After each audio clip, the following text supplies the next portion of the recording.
परिचय। विनीता के दादाजी को हृदयाघात हुआ है। उसके माता और पिता तुरंत उन्हें लेकर अस्पताल जाते हैं। चिकित्सक तत्काल आकस्मिक सर्जरी करने का निर्णय लेता है। अगले दिन विद्यालय में विनीता अपनी अध्यापिका से पूछती है कि क्या हृदय शरीर का सबसे महत्वपूर्ण अंग है। विनीता की अध्यापिका शरीर के सभी महत्वपूर्ण अंगों के प्रकारों के बारे में बताती हैं। आइए देखें कि वो क्या बताती हैं। आओ सीखें। अंगों को परिभाषित करना। शरीर के आंतरिक और बाह्य अंगों के बीच विभेद करना। अस्थियों, मांसपेशियों, मस्तिष्क, हृदय, फेफड़े, यकृत, आमाशय, छोटी आंत, बड़ी आंत और वृक्क के प्रकारों का वर्णन करना।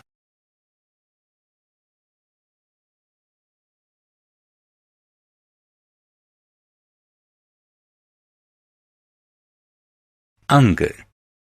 शरीर के वह भाग जो खेलने, नहाने, चलने, खाने, पाचन, श्वास लेने इत्यादि प्रकार को संपन्न करने में सहायता करते हैं, अंग कहलाते हैं। शरीर पर उनकी उपस्थिति के अनुसार अंगों को आंतरिक और बाह्य अंग के रूप में वर्गीकृत करते हैं। आइए शरीर के आंतरिक और बाह्य अंगों के बारे में और अधिक जानें।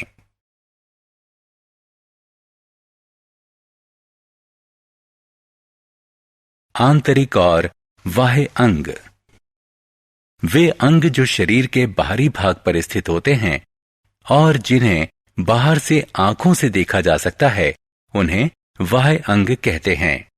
उदाहरण के लिए त्वचा, आंखें, कान, नाक, पांव इत्यादि। आंतरिक अंग मानव शरीर के अंदर होते हैं और उन्हें बाहर से आंखों द्वारा देखा नहीं जा सकता। अस्थियां एवं मांसपेशियां। दौड़ना, उछलना, टहलना, घूमना, हाथ मोड़ना, तैरना इत्यादि गतिविधियों में मानव शरीर के अंगों की गति सम्मिलित होती है। ये सभी गतिविधियां अस्थियों और मांसपेशियों की सहायता से संपन्न होती हैं।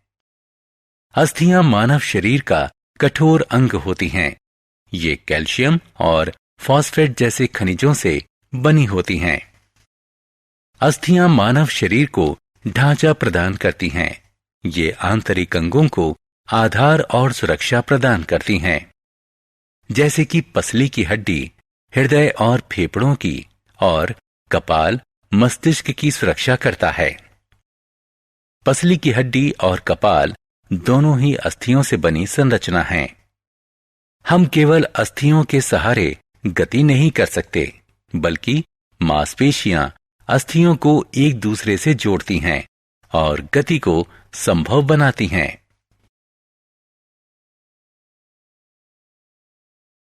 मस्तिष्क।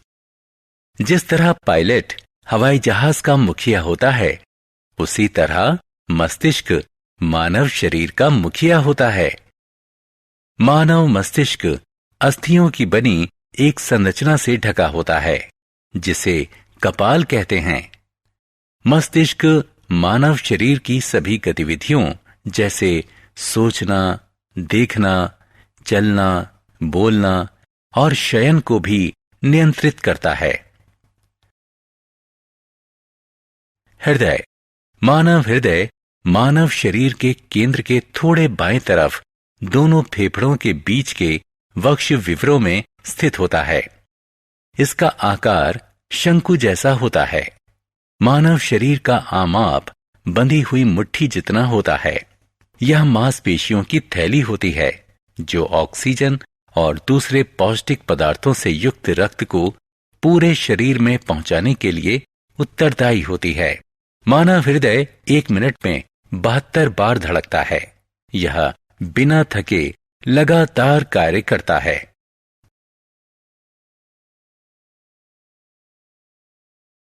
फेफड़े। सभी सजीव श्वास में वायु लेते और छोड़ते हैं। श्वास लेने को अंतःश्वसन कहते हैं। श्वास छोड़ने को बाह्य श्वसन कहते हैं। श्वास अंदर लेने के पश्चात वायु फेफड़ों में जाती है। फेफड़ों में अशुद्ध वायु से इसका विनिमय होता है, जो बाद में बाहर छोड़ी जाती है। मानव शरीर में 2 फेफड़े होते हैं, जो वक्ष विवरों में हृदय के दोनों तरफ होते हैं। नासिका और श्वास नली फेफड़ों में वायु के आने और निकलने के लिए रास्ता बनाते हैं। पसली की हड्डियां हृदय की तरह फेफड़ों की भी रक्षा करती हैं। पाचन अंग। मशीनों की तरह मानव शरीर को भी कार्य करने के लिए ईंधन की आवश्यकता होती है। जो आहार हम प्रतिदिन खाते हैं वह हमारे शरीर के लिए ईंधन का काम करता है। मानव द्वारा खाया गया आहार ऊर्जा प्राप्त करने के लिए छोटे छोटे टुकड़ों में खंडित किया जाता है। इस प्रक्रम को पाचन कहते हैं। यकृत, आमाशय, बड़ी और छोटी आंत पाचन में सहायता करने वाले कुछ मुख्य अंग हैं। आइए अब इन अंगों के प्रकारों को समझें। यकृत और आमाशय। यकृत एक स्राव अंग है जो पाचन में सहायता करने वाले बहुत से रसों को उत्पन्न करता है। आमाशय। आमाशय जे आकार की पेशीय संरचना होती है जो आहार नली द्वारा लाए गए चबाए हुए आहार को संचयित करता है। आमाशय में आहार किण्वकों और अम्लों की सहायता से पचता है। बड़ी और छोटी आंत।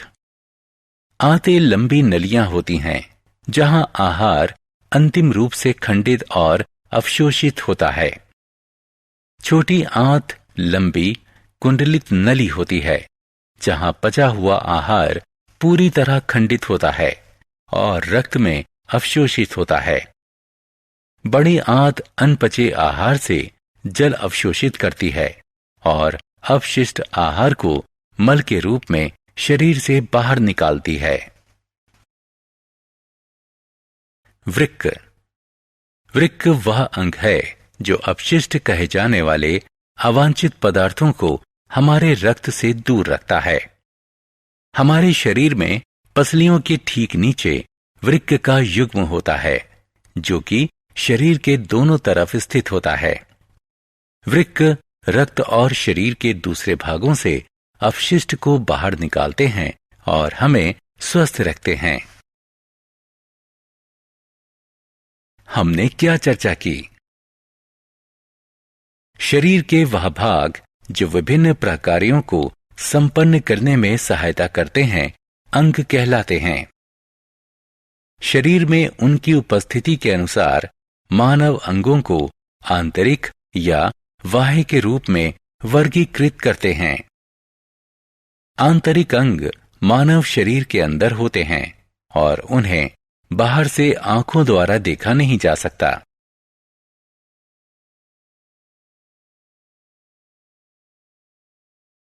बाह्य अंग शरीर के बाहरी भाग में होते हैं और इन्हें बाहर से आंखों द्वारा देखा जा सकता है। अस्थियां और मांसपेशियां गति करने और आंतरिक अंगों की सुरक्षा में हमारी सहायता करती हैं।